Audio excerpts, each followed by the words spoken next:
Reseller system ini dimulai dari marketing manager menerima PO dari pelanggan, dari customer, ya.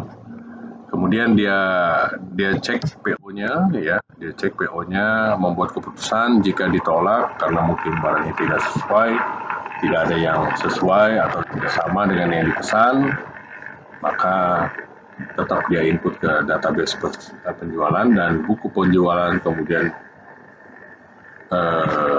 database customer PO yang ditolak tadi diarsipkan secara tidak permanen dan disusun berdasarkan tanggal.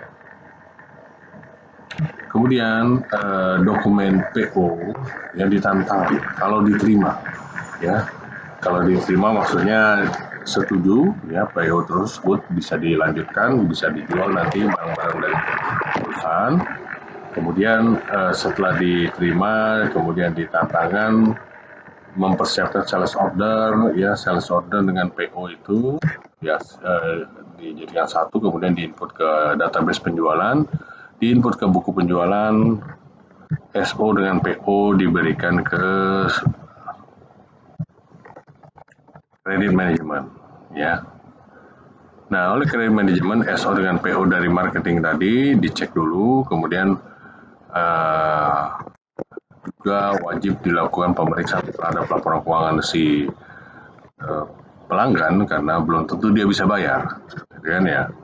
Kemudian PO dengan SO yang sudah ditolak itu diinput ke database kredit. SO PO yang ditolak dihasilkan secara tidak permanen dan disusun berdasarkan tanggal. Kemudian jika diterima memang sesuai layak untuk menjual ke perusahaan tersebut, gitu ya.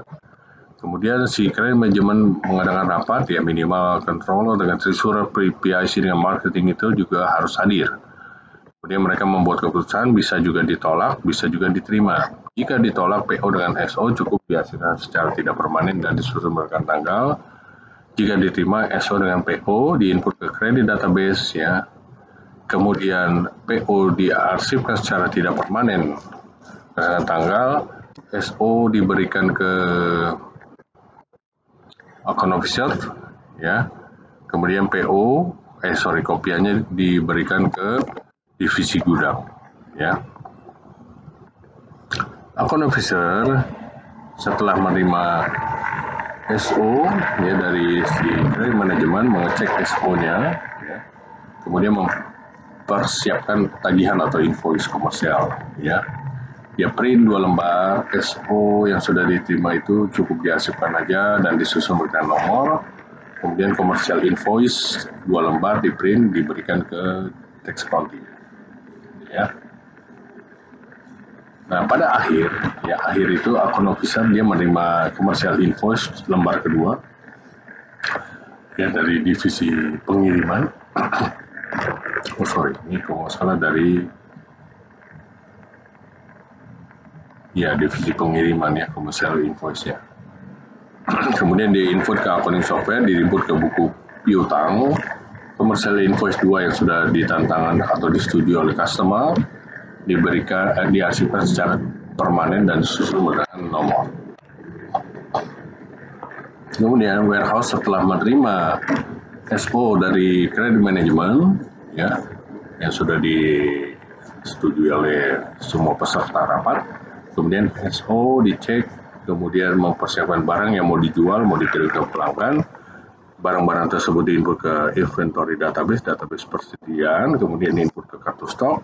SO yang sudah oke itu, ya, diarsipkan secara tidak permanen dan disusun berdasarkan nomor.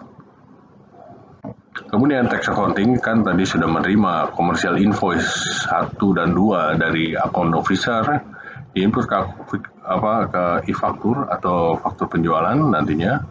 Kemudian di print 3 lembar, faktur lembar 3 cukup dihasilkan oleh dia, disusun dengan nomor. Komersial invoice, tax invoice 2 lembar diberikan ke divisi pengiriman. Oleh divisi pengiriman, dokumen tersebut dibuat DO atau surat jalan untuk dikirim ke pelanggan. Jadi dokumennya agak banyak, ya. Kemudian dikirim ke pelanggan. Nah, dia dari pelanggan itu ditantangkan semua dokumen, yang dibawa pulang hanya DO 2, ya, dan komersial invoice 2. DO2 ditantangani oleh customer dan komersial invoice tantangan.